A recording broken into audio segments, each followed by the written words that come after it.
Um abraço para vocês que nos acompanham aqui no Tabelinha. A Copa do Mundo afinilou de vez. Eu estou aqui com o Daniel Seabra para a gente bater um papo, fazer uma tabela aqui sobre alguns assuntos dessa Copa do Mundo, que agora só restam 8, né, Daniel Seabra? É isso aí, um abraço para todo mundo ligado aí em mais um episódio aqui do Tabelinha. Vamos que vamos, né? A bola rolando, zebra acontecendo, muita coisa para a gente comentar nesse Tabelinha de hoje.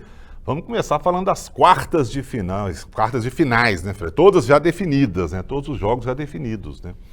Exatamente. Tem zebra pastando aí à vontade, mas também tem muita confirmação, né? Se antes tinha uma expectativa em relação ao Japão, por exemplo, ou uma zebraça com a Coreia em cima do Brasil, isso não se confirmou. A Austrália diante da Argentina, teve muita coisa que não aconteceu. A própria França ser eliminada. Então, a gente tem, na minha opinião, uma grande zebra. Uma só. E outras seleções que estão cumprindo um papel que até então era esperado.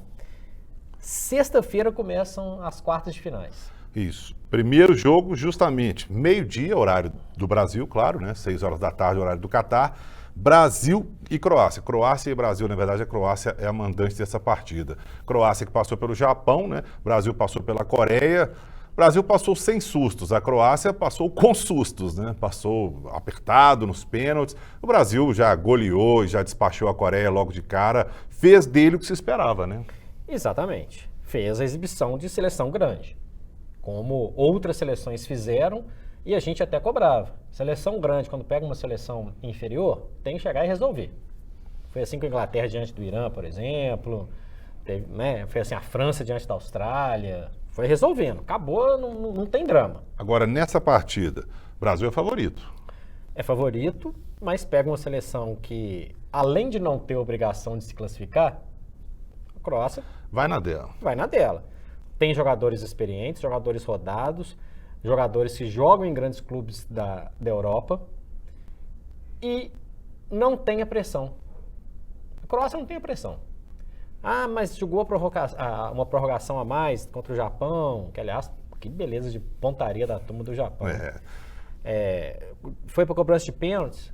Gente, a Croácia foi finalista em 2018, passando por várias prorrogações, por disputa de pênaltis.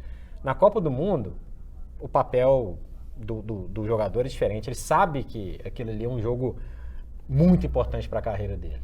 Então o Brasil é favorito, mas não está pegando mais a Coreia do Sul, não está pegando uma equipe tão inocente que vai dar tantos espaços assim para a seleção brasileira. A gente vai até falar mais durante essa semana a respeito disso.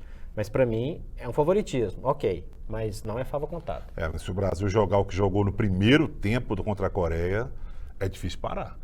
É difícil de segurar. O Brasil entrou, um time arrebentando, né? Com 10 minutos de jogo, estava 2-0 brincando. E o primeiro tempo terminou 4-0, se termina 5-6, não era nenhum susto, né? Porque o Brasil perdeu outras chances também. Então, eu acho que demorou um pouco a se encontrar e vamos ver se isso vai se manter, né? Se o Brasil conseguir manter o futebol que fez, principalmente no segundo tempo, já foi mais administrar, já estava classificado. E aí o Tite mudou o time e tal. Mas o futebol do primeiro tempo foi assustador, né? Muita velocidade, muitos jogadores entrando dentro da área, isso foi importante. Agora, a Coreia deu espaço para isso acontecer. Sim. Porque a Suíça não deu, a Sérvia não deu. O Brasil também fez por onde, né? Mas vamos ver se vai conseguir fazer isso contra a Croácia, né? E às 4 da tarde, ainda na sexta-feira, Holanda e Argentina. Eu dei um leve favoritismo aí para a Argentina, concorda, Fran? Porque tem o Messi, porque tem uma situação de jogo que favorece um atleta acima da média, que é o Messi. Sim. Os jogadores estão jogando pelo Messi, nitidamente. E isso pode ser um diferencial. Eu diria que esse favoritismo da Argentina é 51% a 49%. Levinho. É muito leve, porque a Holanda fez um baita jogo diante dos Estados Unidos. Gostei muito do que eu vi. Achei muito positivo a Holanda voltar ao seu estilo de passes rápidos, troca de passes de primeira. Encurralou os Estados Unidos, que era um adversário... Não era um adversário fortíssimo, mas era um adversário chato. Sim. E a Holanda resolveu a parada. E também não tem medo da camisa da Argentina. E a Argentina quase complicou um jogo que estava na mão dela contra a Austrália, né?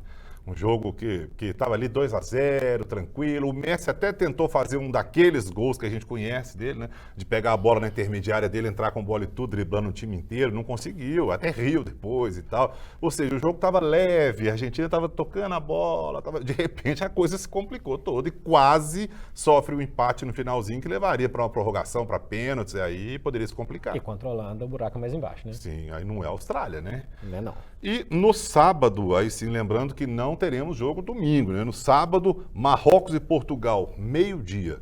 Marrocos e Portugal, não Espanha e Portugal, como muita gente esperava.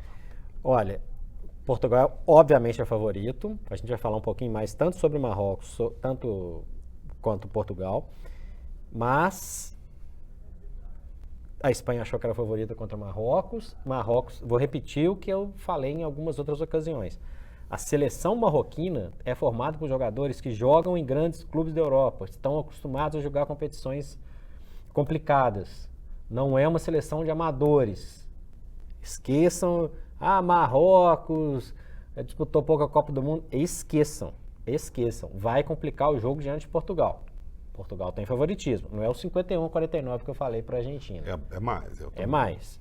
Mas é uma seleção que vai se defender super bem, como se defendeu o tempo inteiro. É franca atiradora, mesma coisa em relação da Croácia. Marrocos tem obrigação? Zero. Portugal tem. Portugal tem. E isso pode ser um peso para a seleção portuguesa, que é ótima.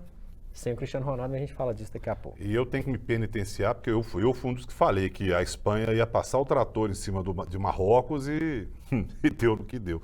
Agora, às 4h, aí sim, eu não sei. Inglaterra e França, eu não sei quem é o favorito. França, para mim, leva um ligeiro favoritismo, mas nada de... Não sei nem se tem, viu? Para te falar a verdade. A França tem favoritismo pelo fato de ter uma seleção montada há um bom tempo, com grandes estrelas, joga num perfil que é absurdo ali de velocidade e qualidade no ataque, e tem o Mbappé, que é um cara fora de série. O que o Mbappé está fazendo na Copa... Ele é um cara que pode decidir jogos. Na Inglaterra também tem quem possa definir jogos. Kane pode definir uma partida. Bellingham no meio de campo jogando bem pode ajudar a definir uma partida. A Inglaterra tem contra ela a pressão de só ter um título, de nunca ter voltado à final. É a mesma coisa da Argentina que, só nunca ganhou depois do Maradona, tem que ganhar, tem aquela pressão. São rivais históricos. O Messi nunca ganhou uma Copa, tem que ganhar. Exatamente. Inglaterra e França são rivais históricos, muito além do futebol. Sim. E isso tudo é colocado à prova. Então a seleção inglesa que conquistou títulos nas categorias de base, inclusive com esses jogadores que estão aí, Foden, por exemplo, que é um baita jogador, na minha opinião, ela está tendo a grande prova da sua história, da sua vida. A partir de agora, se a Inglaterra elimina a França e começa a trilhar um caminho para chegar na final, ela muda o patamar dela. Ela deixa de ser aquela seleção que, poderia fazer, poderia chegar, mas teve o Beckham, teve o Lampard, teve o Gerrard, não chegou, precisa, tem que ganhar, não ganhou, né? Pois é. Esse é o jogo da virada. É o jogo grande que a Inglaterra precisa de vencer. Tá aqui a virada da Inglaterra. Mas para mim a França, pelo fator Mbappé e pelo fator de não ter essa pressão, a França atual campeã do mundo, chega num patamar que é interessante. É um jogo, provavelmente o grande jogo, na minha opinião, Sim, com certeza. dessas quatro. Um jogo acima de Holanda e Argentina, inclusive. Apesar de que, para mim, Holanda e Argentina também tá mais ou menos aí. Porque Croácia e Brasil, para mim, levam favoritismo, e Marrocos e Portugal também. Portugal leva, mas Inglaterra e França e Holanda e Argentina, então, estão aí definidas as quartas de final. Por falar nisso, eu falei agora há pouco sobre o Marrocos. O Marrocos eliminou a Espanha nos pênaltis depois de 0-0 no tempo normal. A Espanha não acertou uma cobrança. E o goleiro Bono do Marrocos pegou 3 cobranças dos jogadores espanhóis. E a Espanha, na primeira fase, eu não vou ser leviano aqui a ponto de dizer que a Espanha escolheu o adversário, né? Deixou e tal, mas foi estratégica. Eu acho que a Espanha usou muita estratégia para escolher o Marrocos nas oitavas de final e deu no que deu. O Marrocos classificou naqueles jogos de meio-dia, a Espanha jogou 16 horas já sabendo que o Marrocos era o primeiro. Sim. Ok? A Espanha fez alguma coisa contra a regra? Não. Não. Usou uma estratégia que era interessante. Não entrou com força máxima, administrou, correu risco, porque Sim. por algum momento poderia ter sido eliminado, não pelo Japão que venceu a Espanha, mas pela Costa Rica que estava vencendo a Alemanha. Durante um curto espaço de tempo foram os dois classificados, né? Correu um risco, a meu ver, desnecessário. Mas usou uma estratégia. Eu acho que entregar um jogo, fazer um corpo mole, como aconteceu em 82 lá, Alemanha e Áustria, que os dois se classificariam no resultado, é uma Tocaram vergonha. bola. E tal. Não foi esse caso. A Espanha foi mais tranquila para o jogo, sabendo que poderia Escolheu o adversário. jogar com o Marrocos. Sim. E se não fosse Marrocos, seria Croácia. Talvez a gente estivesse falando de uma outra história aqui. Eu acho que fez parte da estratégia do Luiz Henrique. O que não correspondeu foi o futebol. A Espanha não mostrou nada diante do Marrocos. Foi um jogo horroroso, inclusive. Sim. Horroroso. Foi justo? Escolheu o adversário e se deu mal? A gente vai discutir isso o resto da vida, porque o Luiz Henrique não vai falar nunca, viu, Ceará? Claro que não. Aliás, brigou com a imprensa espanhola depois do jogo, porque foi questionado, enfim. Luiz Henrique, falou que a Brasil, Argentina, França e tal são favoritas, mas não estão mostrando nada demais, não. Eu acho que a Espanha, sim, é a favorita disso, Luiz Henrique. Aí vai assistir o resto da Copa em casa, lá na Espanha. E além, Fred, partindo para o nosso próximo assunto, além de Croácia, Holanda, Portugal, Inglaterra e França, que são os europeus, temos Brasil e Argentina, os sul-americanos, e agora temos o, entre aspas, intruso africano, Marrocos que iguala a melhor campanha da história dos africanos em Copas, né? Chegando às quartas. Em 1990, Camarões chegou, em Senegal, Senegal chegou em 2002 e Gana em 2010. Futebol africano vem crescendo, né? Muitos jogadores na Europa, muitos jogadores europeus, inclusive, né? Sim. Né? Filhos de imigrantes ou que se naturalizaram. São seleções que sempre existe uma expectativa de até onde pode ir. Será que o Marrocos vai quebrar essa sina e vai ser a primeira africana a chegar à semifinal? Não sei. Vai engrossar o jogo com Portugal, eu acho. Não é favorita. Nem a seleção entre essas, Camarões, Senegal e Gana, jogaram um futebol mais bonito do que o Marrocos. Sim. Um futebol mais vistoso, futebol mais ofensivo. Na minha opinião, vai mudar a chave em algum momento. Não sei se é agora. Mudar a chave, eu digo, seleção africana chegar numa semifinal e, eventualmente, ir até mais longe. O intercâmbio, a globalização, vai permitir. Agora, na minha opinião, demorou demais. 2002, passaram 8 anos. Senegal para Gana. Agora, mais 12 anos. Lembrando que o primeiro tinha sido em 1990. Né? Pois é. Então, essa evolução, ela tem que começar a ser mais efetiva. Tem material para fazer isso. Tem material para incomodar mais. E além desse dentro de campo aí, eu acho bem legal a festa que eles fazem fora de campo, os jogadores descendo o ônibus para chegar no estádio, cantando, fazendo aquela coisa. Isso é o espírito de Copa do Mundo. Nas arquibancadas, o pessoal todo pintado, a torcida de Senegal, de Marrocos, de Gana, de Camarões, eu acho bem legal a festa que eles fazem. Isso é o espírito da Copa do Mundo. Às vezes as federações têm problemas terríveis. Sim. Das seleções africanas. Mas concordo com você, eles trazem uma coisa diferente. Agora, tem que trazer dentro de campo também, são né? problemas sociais também, né? Que se refletem, claro, no futebol, porque o futebol é um reflexo da sociedade, né? O futsal do Brasil tem história. Ou melhor, o Brasil é a história do futsal. São 5 títulos mundiais, craques inesquecíveis e uma paixão que marcou gerações. E agora a Estrela Bet tá junto com o futsal brasileiro pra gente voltar ao topo. Estrela Bet, orgulhosamente patrocinadora master da Seleção Brasileira de Futsal. Vamos juntos em busca da 6ª estrela.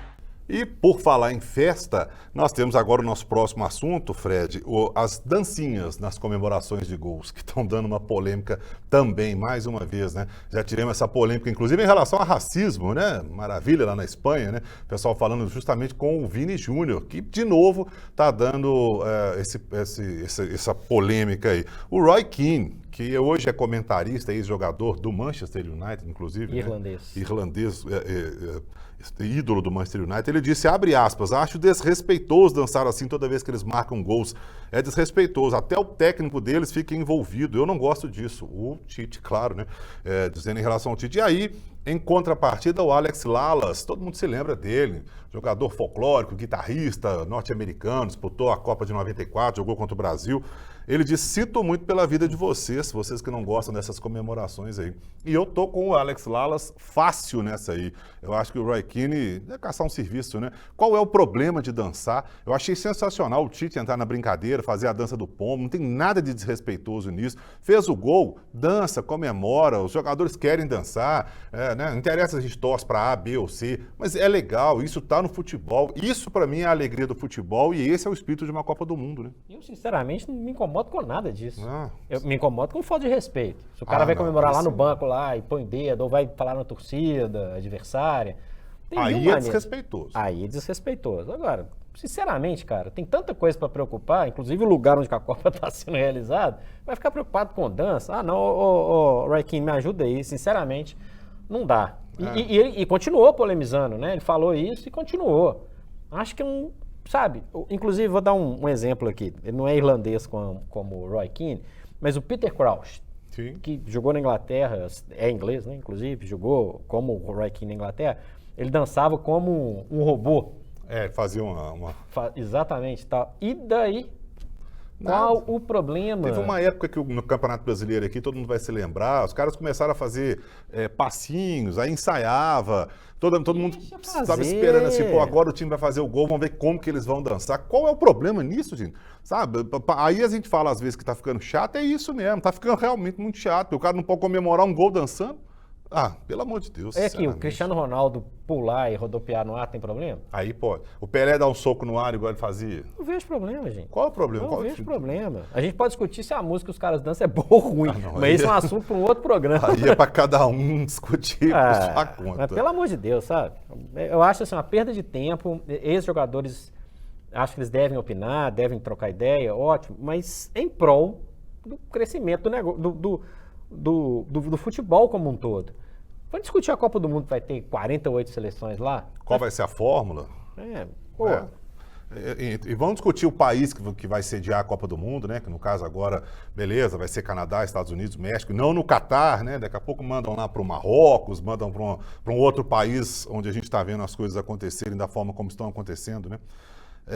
Por falar nisso, Fred, em relação a outras Copas do Mundo, os croatas, adversários do Brasil, inclusive, nas quartas de final, estão cobrando mais reconhecimento. Eles estão pela terceira vez aí na elite da Copa, né? Vamos dizer assim.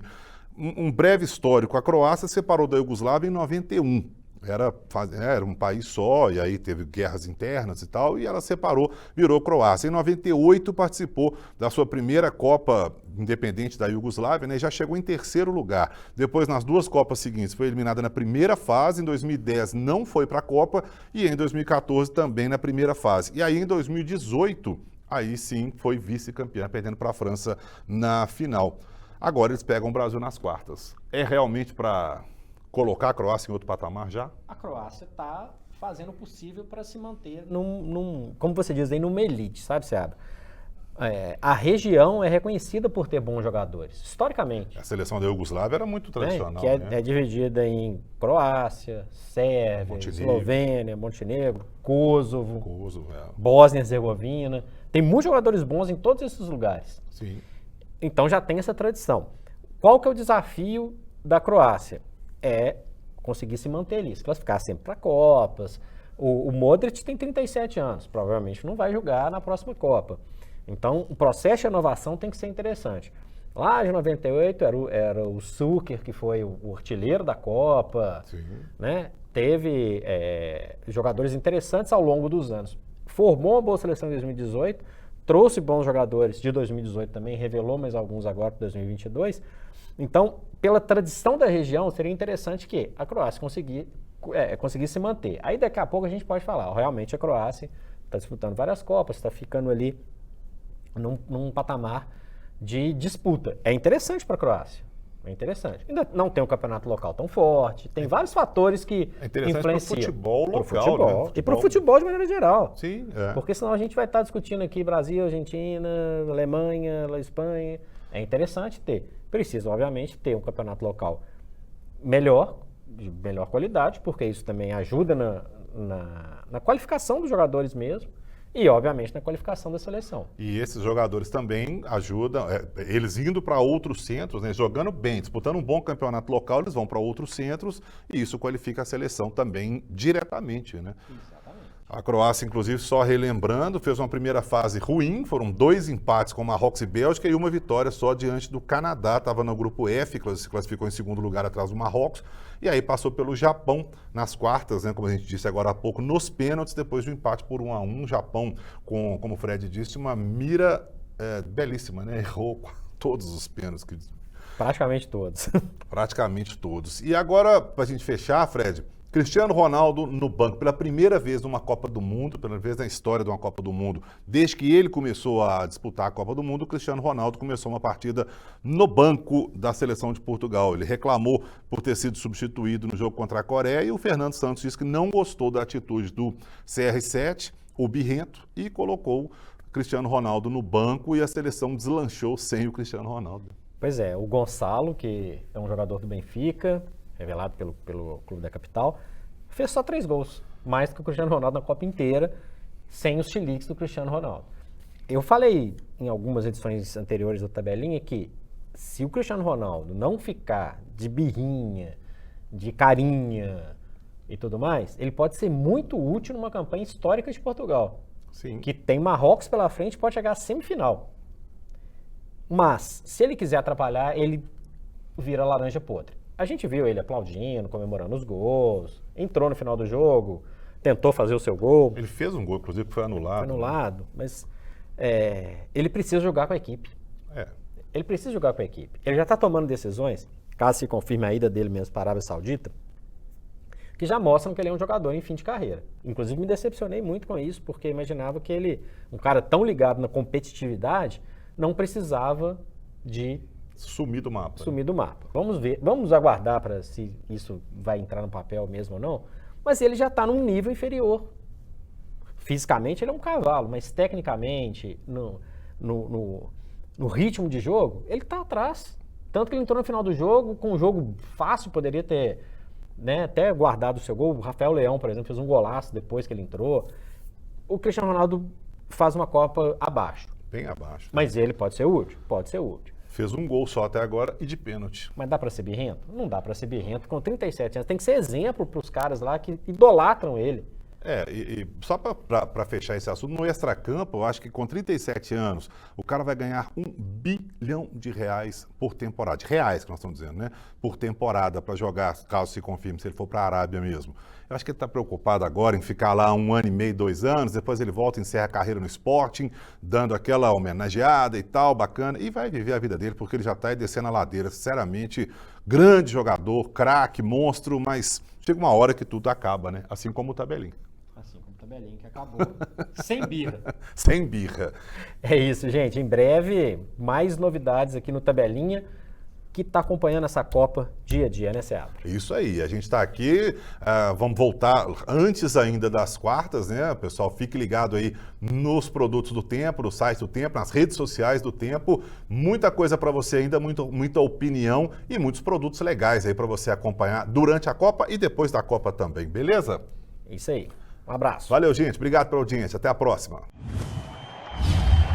Cobertura da Copa O Tempo Esportes. Oferecimento estrelabet.com. Apostou, ganhou. Apoio Iveco Deva e Atacadão das Tintas. É tinta, o Atacadão resolve.